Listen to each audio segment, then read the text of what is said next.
announcements. Just to remind you that the Women's Fellowship meeting is tomorrow at 7:30. And other things happen.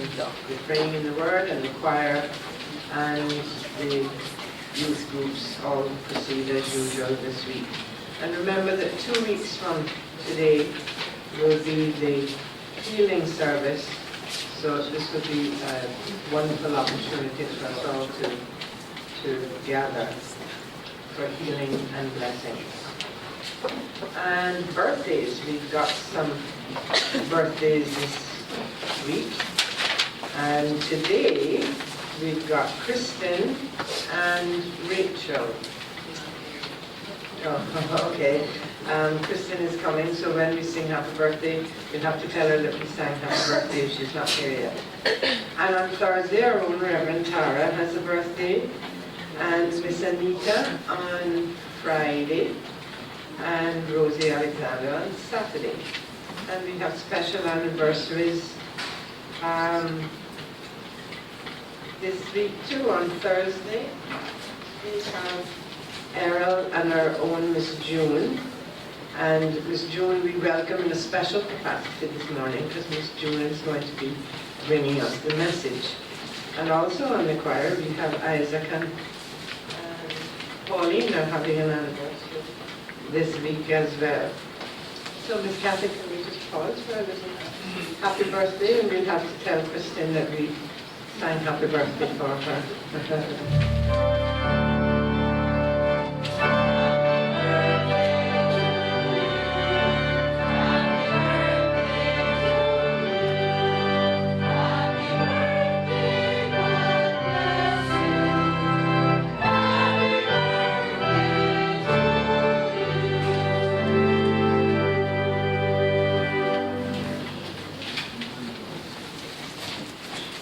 I know that I have one update on our prayers requested for that Mary Louise Dwayne is back in Cayman and is in the hospital here. And the message that I got last night was that they were pleased with how things were coming along.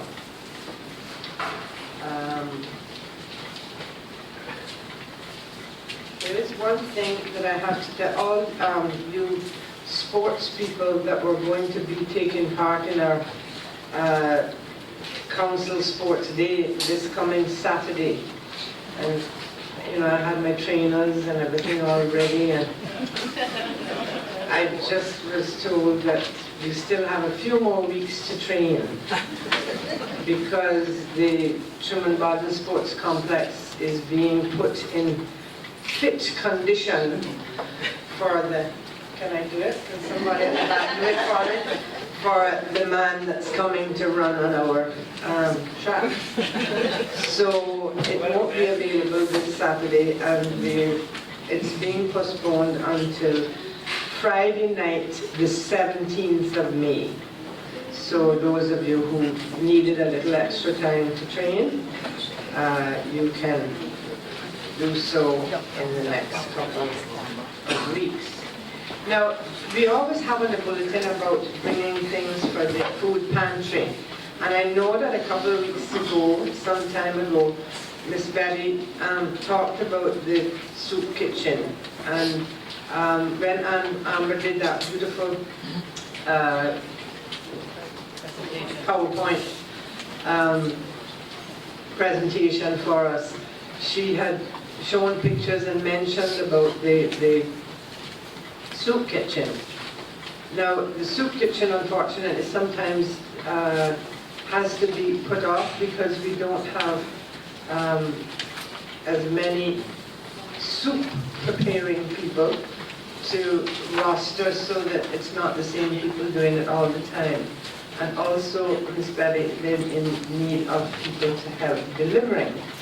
And it just takes a little time to go and deliver and spend a little time with the people that you are taking it to, particularly those that are shut in and don't get a chance to get out very much. So if you're interested in doing a pot of soup every other, it usually happens on the second and the fourth Saturdays. And if you can do that, the more people we have to do it, the more the more amount of time you have between your turn. So if you can, talk to Betty after church and see if you would like to help with the soup kitchen in either capacity, making the soup or delivering it. And those people who have pizzas on Saturday night or Sunday afternoon, please don't throw away those boxes. They actually are going to have a wonderful use this year. They're going to be used in the Vacation Bible School. So maybe you could probably clean off the little extra bits of cheese and give it a little wipe so that it doesn't ferment before July and Bible study starts. So. Now, I know that I said that we were going to have pizza boxes for Vacation Bible School, but I think there's all sorts of other exciting things that are going to be happening. And it's best that I let somebody else tell you about that. I think, is she behind you? Mrs. Anita.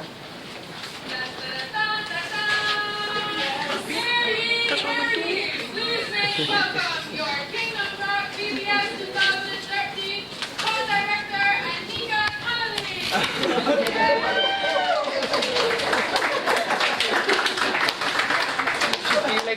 Good morning, my fellow citizens. I hope you are doing well this morning. Are you? Yes. All right, that's good to hear. So I thought it was a great time to remind everyone of what is coming up right around the corner. It might be only April, but July is not that far away.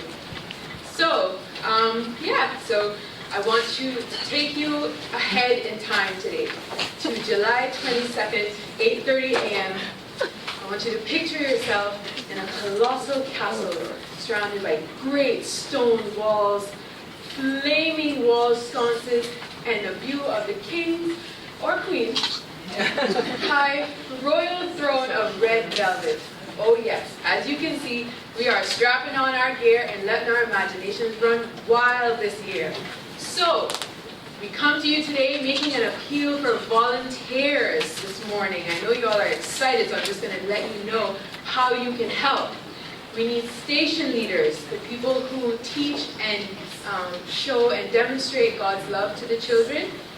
We need crew leaders, people who, if you don't like teaching per se, you can help guide the children to and from each station or activity each day at Bible school. So I want you to put in your time for your vacation from now. Book that holiday, that week off, so that you can go online and register yourself while you're registering your children at the same time. So, that's something we really appreciate. We really would like to have all of the station leaders and crew leaders registered by the end of May, because we have these really cool t-shirts. See the back there? These really cool t-shirts for you guys. So we want to, have everyone registered so that we can have enough time to order them. Or if you're not able to volunteer your time, there are many, many other ways you can help out at Bible school this year. Kids need to eat, right? Yes. So if you would like to donate snacks or donate funds to provide snacks, you can go online and register that way as well. The kids, some of them, their parents are not able to pick them up after Bible school each day. So if we could have some people to volunteer to be a driver of the church bus to take the kids home, we would really, really appreciate your assistance in that way as well. So, there are many, many ways you can help out at Bible school this year. If you have any questions of ways you can help, you feel free to contact myself or Chantal Rivers, who's sitting in the booth. this morning. And, just let us know how God has called you to help this year.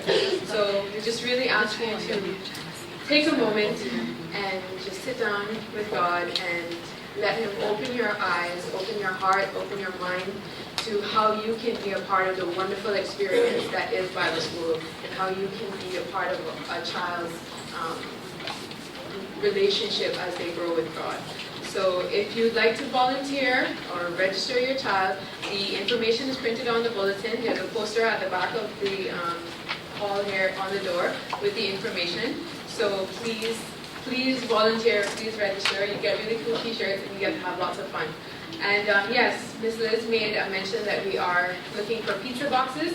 So whenever you order pizza, please don't throw them away. You can bring them in here to Miss Elaine, myself, or Chantal, and we really need them. Or if there's anything else you can think of that goes with a castle theme, like crowns, scepters, knights, shields, anything you can think of that goes with a castle theme, please bring it in. We always need decorations to make sure that we just create an amazing atmosphere for the kids to learn about God's love. So thank you so much for your time, and may you have a wonderful day.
Deuteronomy chapter 11, 1 to 15. That is Deuteronomy chapter 11, 1 through 15.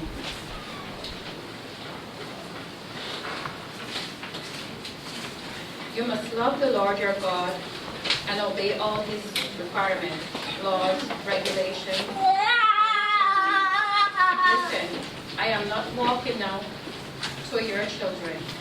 You have never experienced the discipline of the Lord, your God, or seen his greatness and awesome power. They were there to see the miraculous signs and wonders he performed in Egypt against Pharaoh and all his men. They didn't see what the Lord did to the armies of Egypt and to their horses and chariots. How he drowned them in the Red Sea as they were chasing them, and how he kept them devastated to the very day. They didn't see how the Lord cared for you in the wilderness until you arrived here. They were there to see what he did to Dathan and Abram, the son of Elliott, a descendant of Reuben, when the earth opened up and swallowed them, along with their households and tents and every living thing that belonged to them. But you have seen all the Lord's mighty deeds with your own eyes. For be careful to obey every command I am giving you today, so you may have strength to go in and occupy the land you are about to enter. If you obey, you will enjoy a long life in the land the Lord swore to give to your ancestors and to you, their descendants, a land flowing with milk and honey. For the land you are about to enter and occupy is not like the land of Egypt from which you came, where you planted your seeds and dug out irrigation ditches, which your foot as in a vegetable garden. It is a land of hills and valleys with plenty of rain, a land that the Lord your God cares for. He watches over it every day after day throughout the year. If you carefully obey all the commands I am giving you today, and if you love the Lord your God with all your heart and soul, and if you worship him, then he will send the rains in their proper season, so you can harvest crops of grain, grapes for wine, and olives for oil.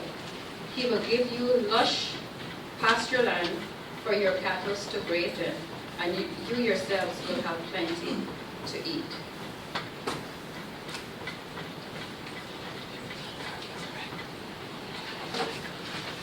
The gospel text is taken from John chapter 21, verses 15 to 19, and read from the New International Version. Jesus reinstates Peter. When they had finished eating, Jesus said to Simon Peter, "Simon, son of John, do you truly love me more than these?" "Yes, Lord," he said. "You know that I love you." Jesus said, "Feed my lambs." Again, Jesus said, "Simon, son of John, do you truly love me?" He answered, "Yes, Lord, you know that I love you." Jesus said, "Take care of my sheep." The third time he said to him, "Simon, son of John, do you love me?" Peter was hurt because Jesus asked him the third time, "Do you love me?" He said, "Lord, you know all things. You know that I love you." Jesus said, "Feed my sheep. I tell you the truth. When you were younger, you dressed yourself and went where you wanted. But when you are old, you will stretch out your hands, and someone else will dress you and lead you where you do not want to go." Jesus said this to indicate the kind of death by which Peter would be glorified by God. And he said to him, "Follow me."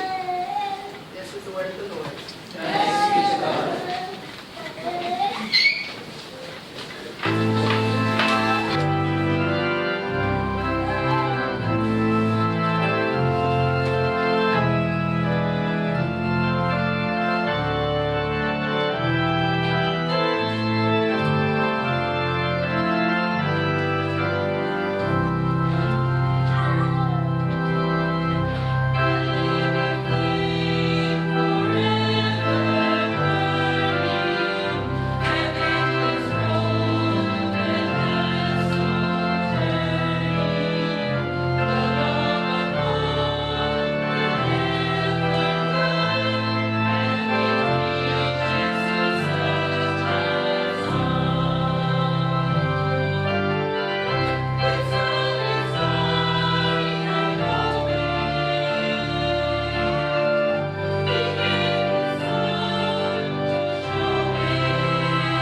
real and personal to each of us.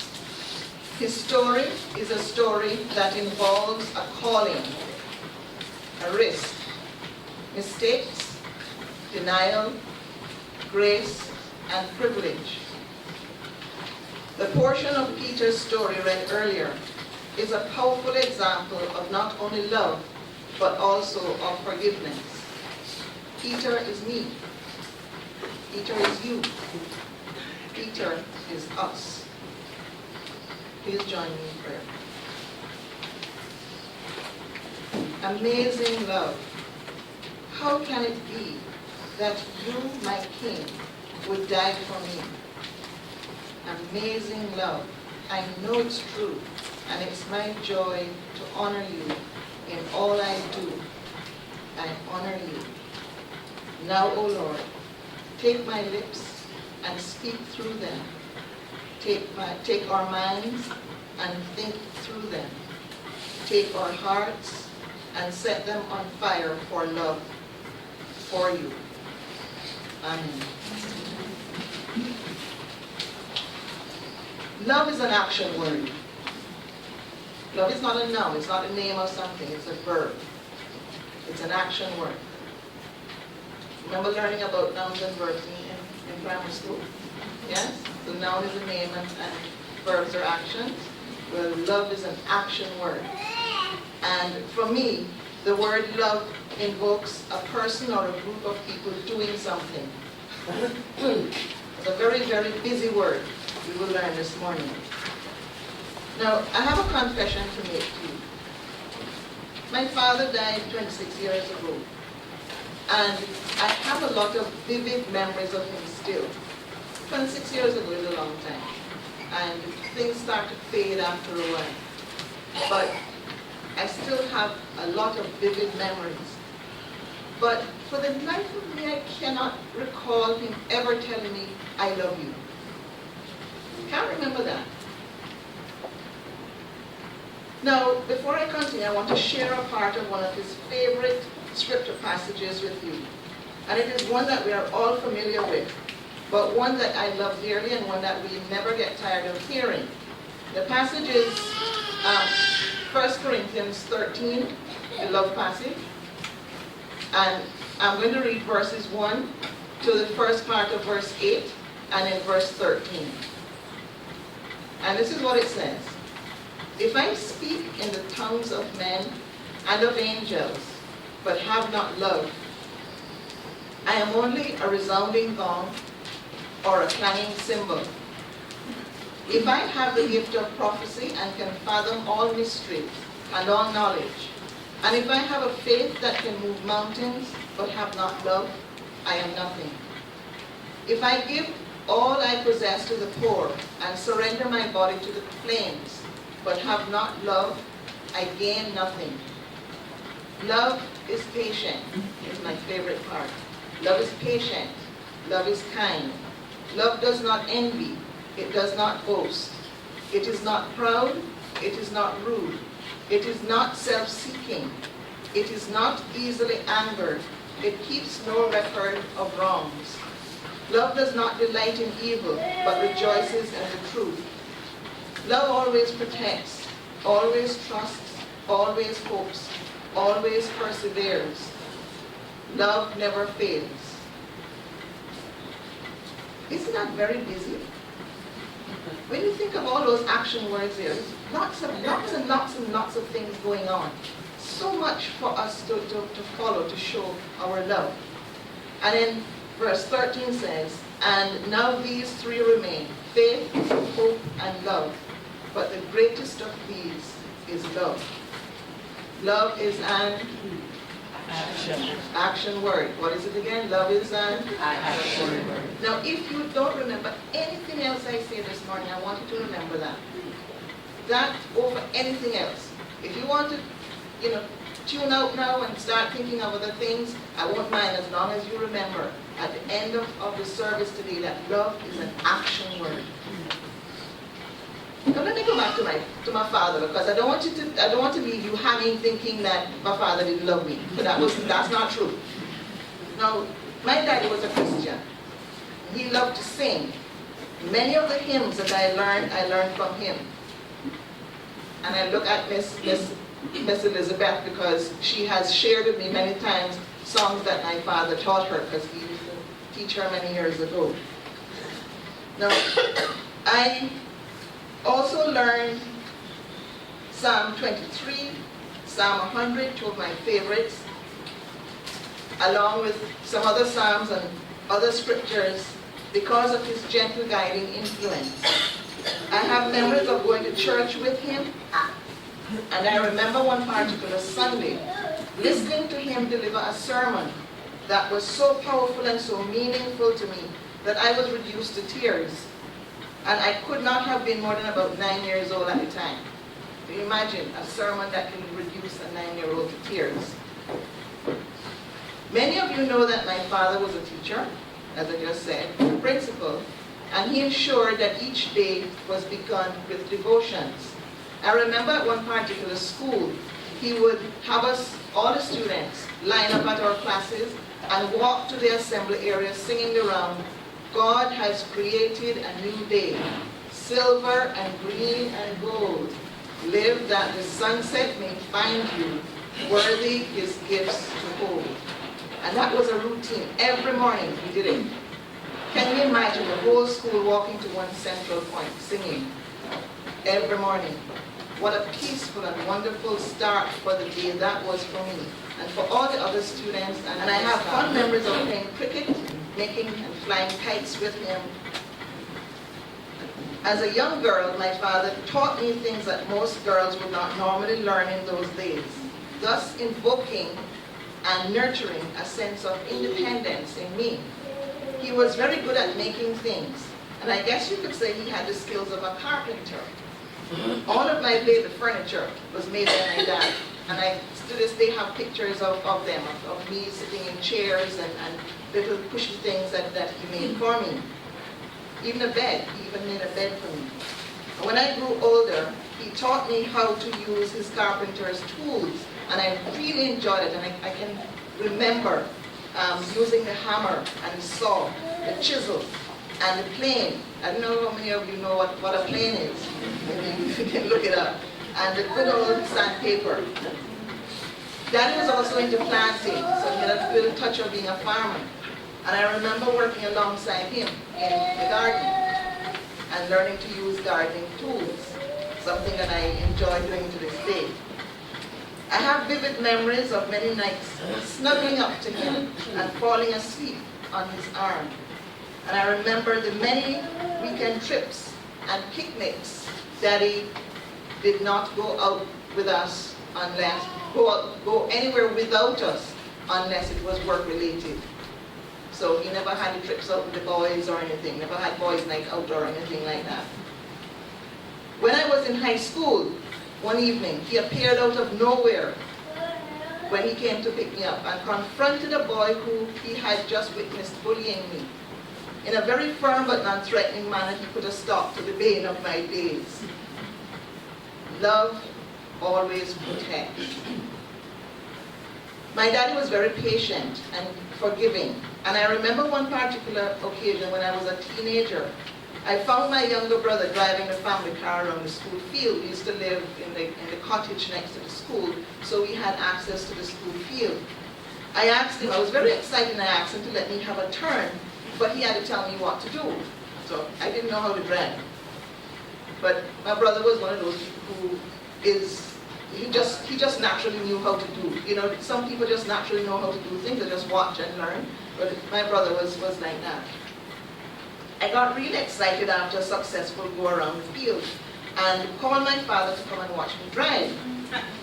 I had another successful trip around the field, but unfortunately ended up stopping the car as it collided with the gate pillar. I was so distraught that I jumped out of the car and ran into the house.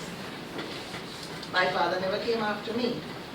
But when I saw him later, his only comment to me was what a good job I had done in driving the car around the fields, and he never ever mentioned my unfortunate sudden stop.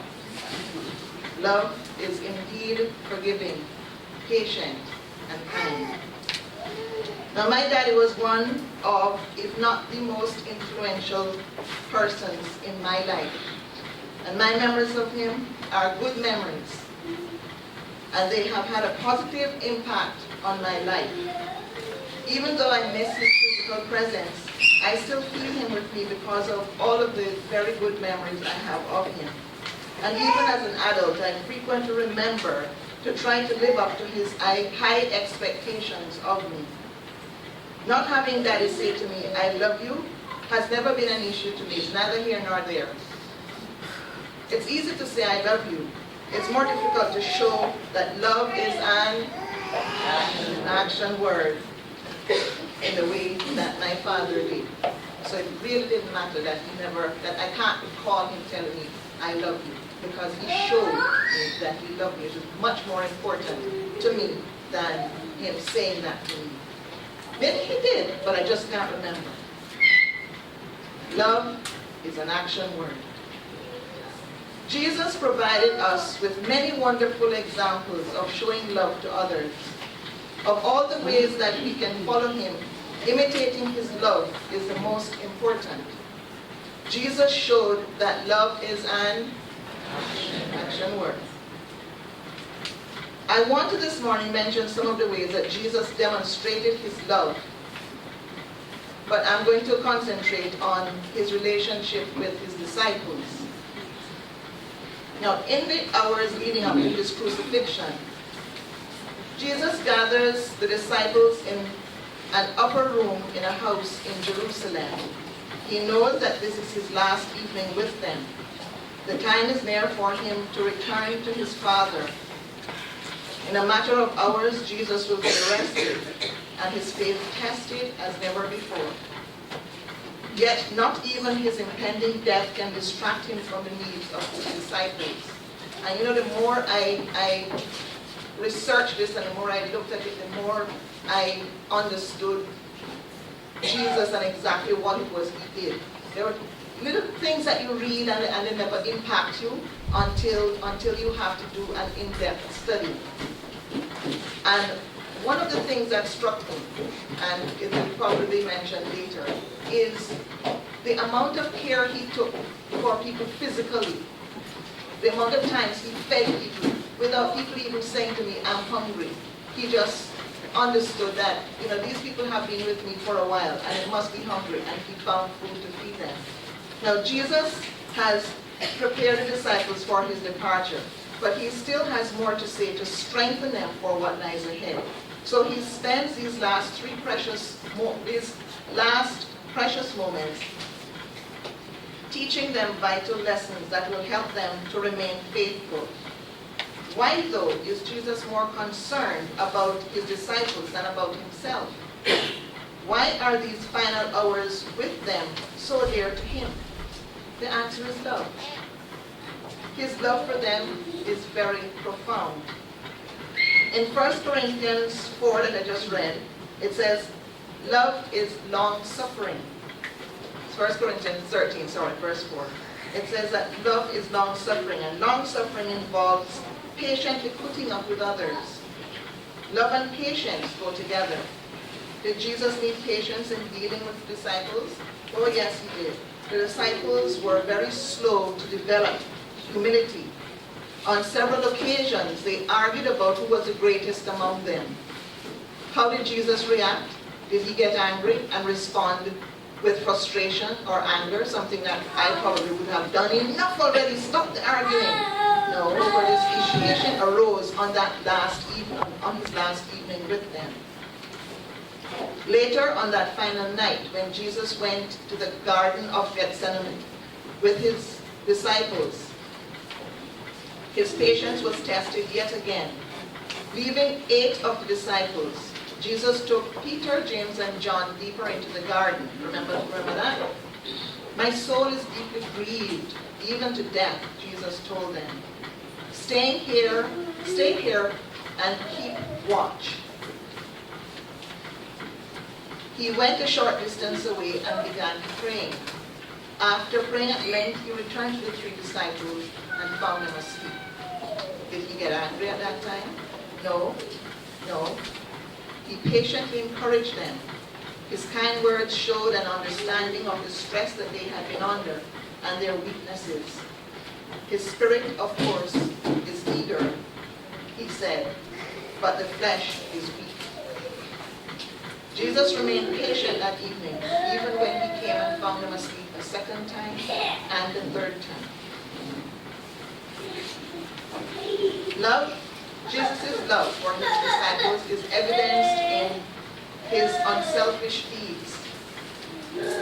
Love is not self-seeking.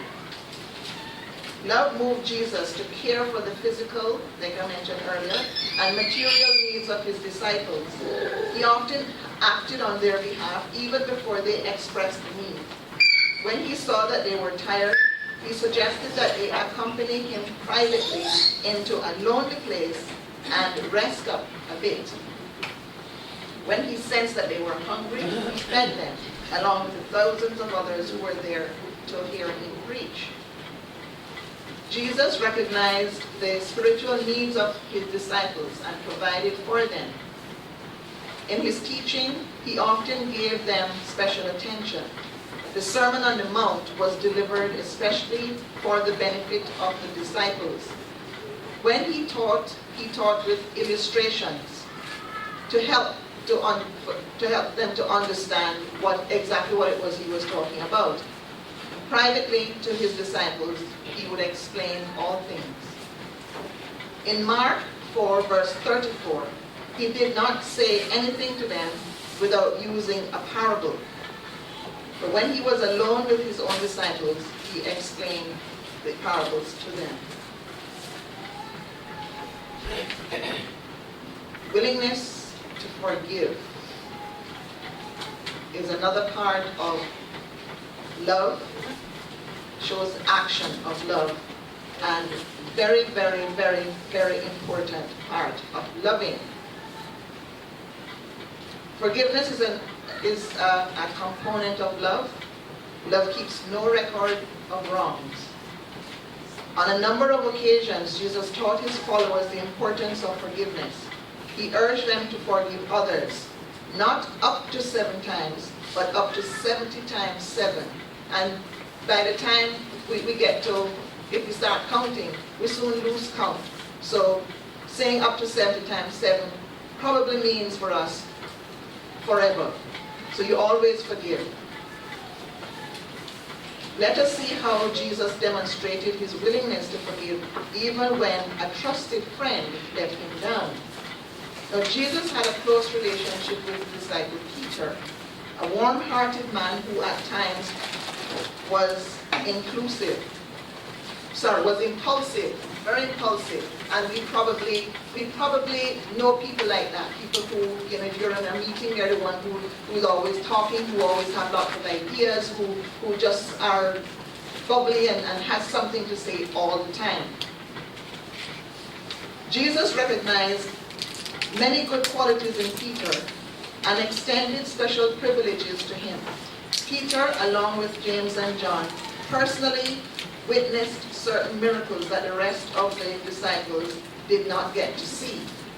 Peter was one of those disciples who accompanied Jesus further into the garden on the night of his arrest. Yet, that same night, when Jesus was betrayed and taken into custody, Peter and the other disciples abandoned Jesus and fled.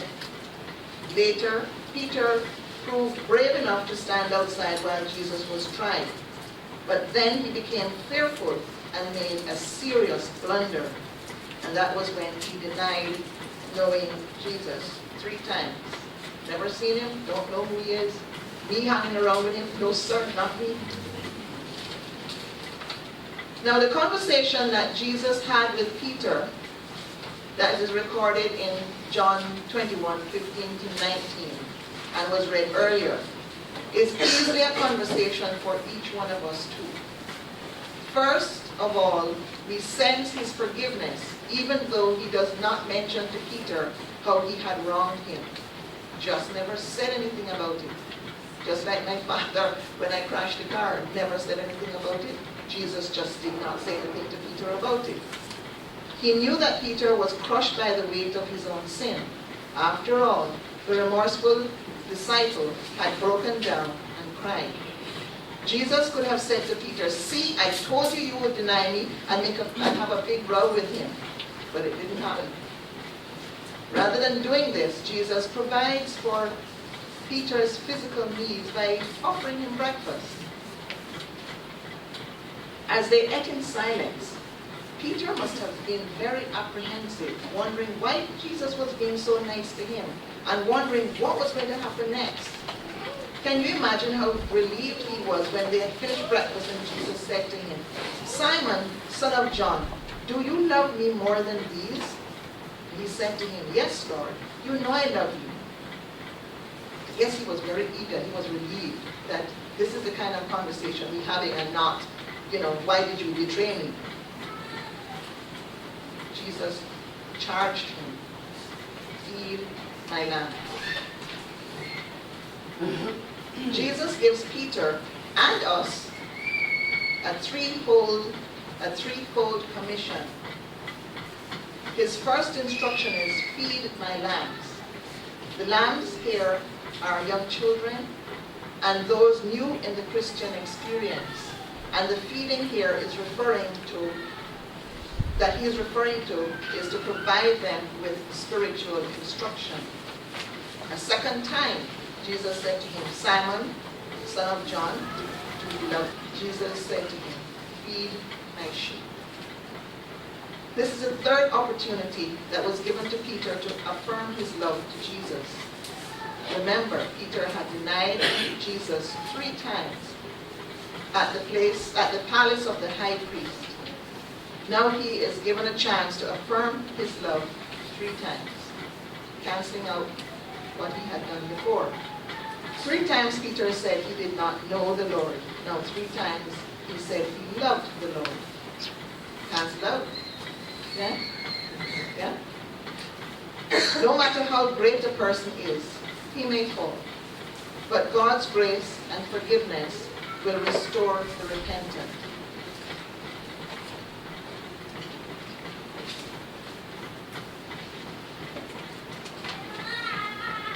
So what does all of that mean to us? Where does that put us? If I said at the start that the story of Peter is the story of me, it's the story of you, it's the story of us. If Peter is charged with doing these things, what are we charged with?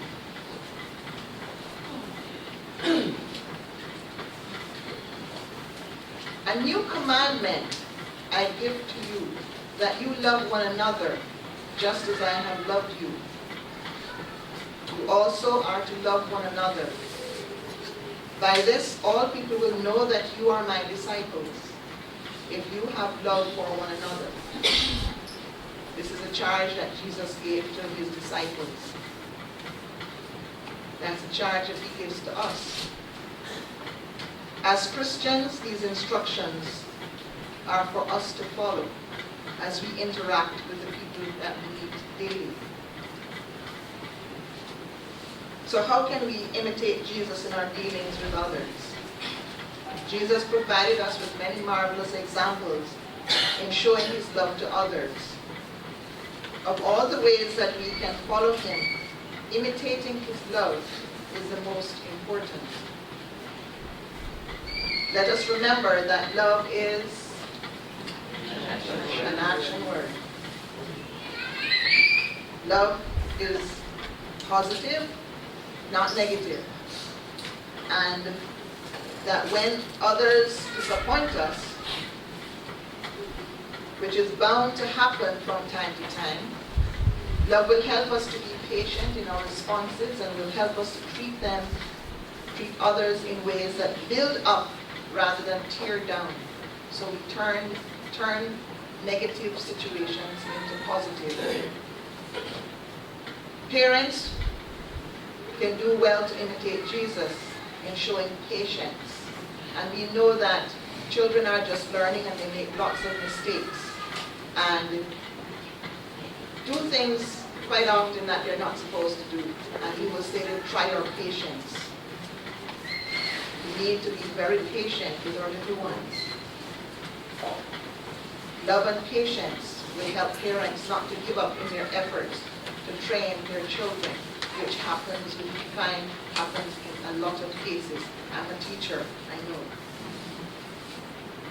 As disciples of Christ, we need to learn to forgive others. Unlike Jesus, we are imperfect. And there are many who sin against us. From time to time, we will stumble in word and in deed. By forgiving others when there is a basis for mercy, we clear the way for our own sins to be forgiven by God. How then can we demonstrate a readiness to forgive those who may sin against us? In many cases, love helps us to overlook the minor sins and shortcomings of others. If rather than holding a grudge we choose to let go of resentment, we contribute to the peace with those around us as well as to our own peace of mind and heart. Let us take up our responsibility in caring for each other. We must be willing to minister to hurts, to encourage the disheartened, to pray for those who are sick, to help the needy, and to reach out to those who are drifting away. Let us never neglect the job that the Lord has given us to tend, guide, guard, and protect the sheep. We must not only care about them, but we must also take care of them. Jesus charges us to care for the spiritual needs of our children, to nurture their growth in faith. But there are other lambs in God's kingdom. There are those who are new in their commitment to Christ. We need to be willing to follow Jesus' command to Peter to feed those lambs. Those who are new to Christ need special attention. They need to learn about God and about the Bible. We need to be willing to spend the time to spiritually nourish them and to help them to realize that they are an important part of God's family.